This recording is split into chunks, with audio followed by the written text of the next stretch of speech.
Have you ever wondered about what motivates human behavior? Have you ever thought about how everyone lives differently according to their needs? Then maybe the theory of human motivation could potentially give some light to these thoughts by explaining how humans prioritize their needs and exert effort to attain them. Abraham Maslow, an American psychologist, once wanted to find out what makes life purposeful.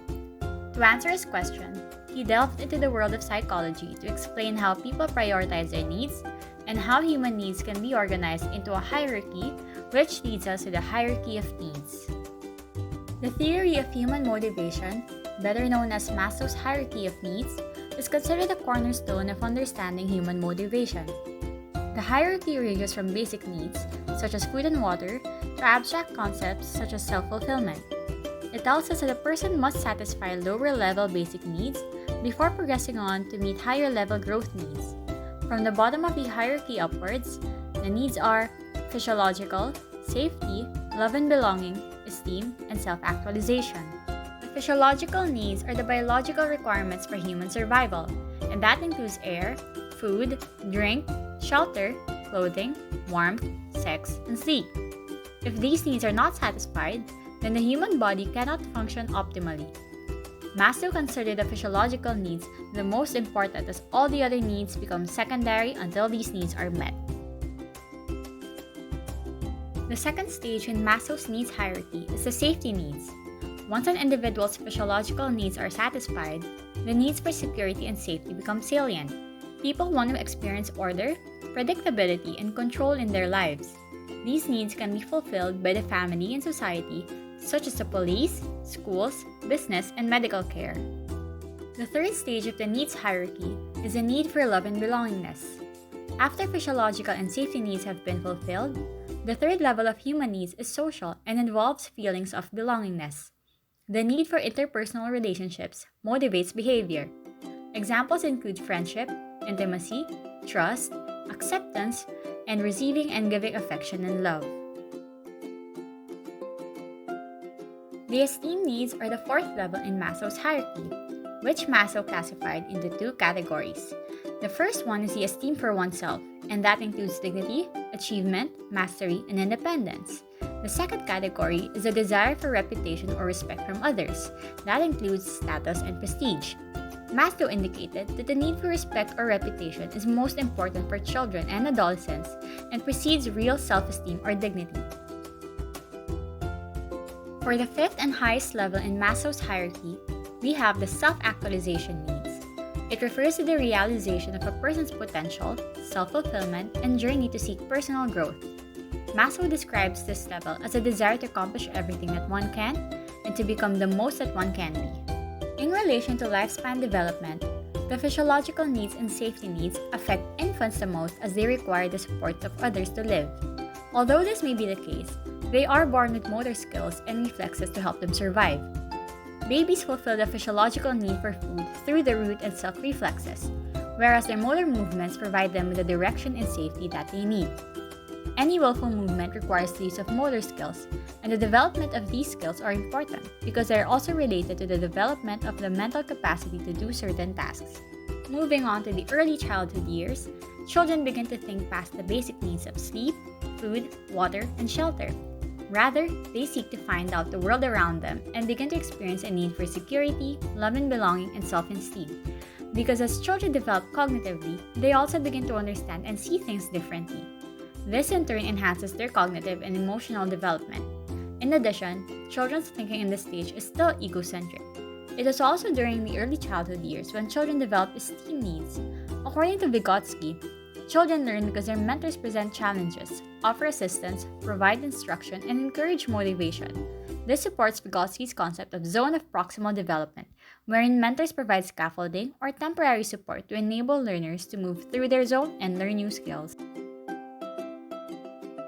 A person's middle childhood years is a time of his life in which physiological and safety needs are fully met with the help of others, thereby giving him the opportunity to fulfill social and esteem needs.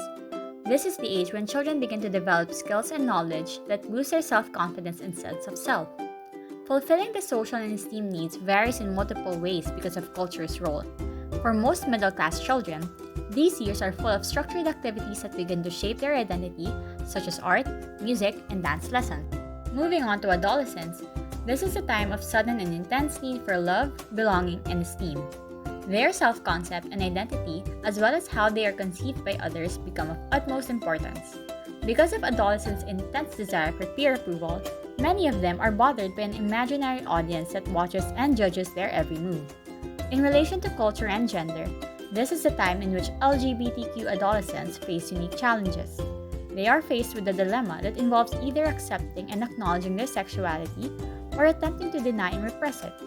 A lot of people would agree that the adolescent stage is one of the most challenging stages in their lifespan, and it is due to a more complex set of needs that come with it.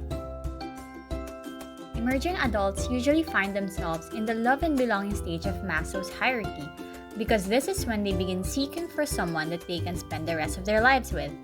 Once we have fulfilled the first two levels of the hierarchy, we desire these relationships. Developing lasting and meaningful relationships leads to a positive emotional well-being and helps us to consolidate our identity. Once a person enters middle adulthood, he once again must work to fulfill the physiological and safety levels in Maslow's hierarchy, since they are no longer provided by their family. However, there are many adults who continue to live with their parents so that they do continue to meet their basic needs. Adults whose lower needs are met will be able to focus on self-actualization and work on personal growth and self-fulfillment. Having a religion or spirituality can be greatly beneficial during this stage of life. It gives adults a community that they can rely on during difficult times and a sense of meaning and purpose. When people are in the older adulthood stage, they begin to lose the ability to walk, drive, feed themselves, and undergo many difficulties that can affect their overall well-being. With this, they must work to fulfill their physiological and safety needs while also working on their self-actualization needs. In older adulthood, people are more likely to experience the greatest self-actualization because they have more wisdom and experience than at any other part of the development process. To put Maslow's theory to the test, we refer to a concept of his that focuses on how every individual has the capacity for personal growth and maturation through the realization of intrinsic biological needs. However, it has been seen that personal experience and environmental conditions may affect the individual's conceptions of what needs are important to him. Linda Gratton, an organizational theorist from London Business School, conducted a study that delves further into this concept of Maslow's. Her study sought to consider the possible differences in preponderant needs found across social class groupings. Results from her study show that social class position is a more satisfactory predictor of need importance than either sex or age. This study by Gratton tells us that the order of needs is not rigid, but instead may be flexible based on external circumstances of individual differences such as culture. Moving forward, some studies have found that Maslow's idea that humans go through 5 specific stages hasn't always been supported by data. In a 2011 study of human needs across cultures, researchers Louis Tay and Ed Diener assessed 6 needs that are similar to Maslow's. Although Tay and Diener found support for some of Maslow's basic needs, the order that people go through these steps seems to differ. They mentioned that impoverished people might have trouble meeting their physiological and safety needs, but these individuals still sometimes reported feeling loved and supported by people around them. Maslow's theory of motivation has made an important impact to all areas of our everyday lives as it aims to give light on how we go about each day. While going through Maslow's theory, it may seem that fulfilling each need in the usual, specific, and definite order is a must to feel fulfilled. But we must also remember that each person is different. Each person is surrounded by an environment that is unique to others. For that reason, the motivation for self-actualization leads people in different directions. We now end with a quote that Abraham Maslow believes is an important takeaway from his theory of motivation. The fact is that people are good. Give people affection and security, and they will give affection and be secure in their feelings and their behavior.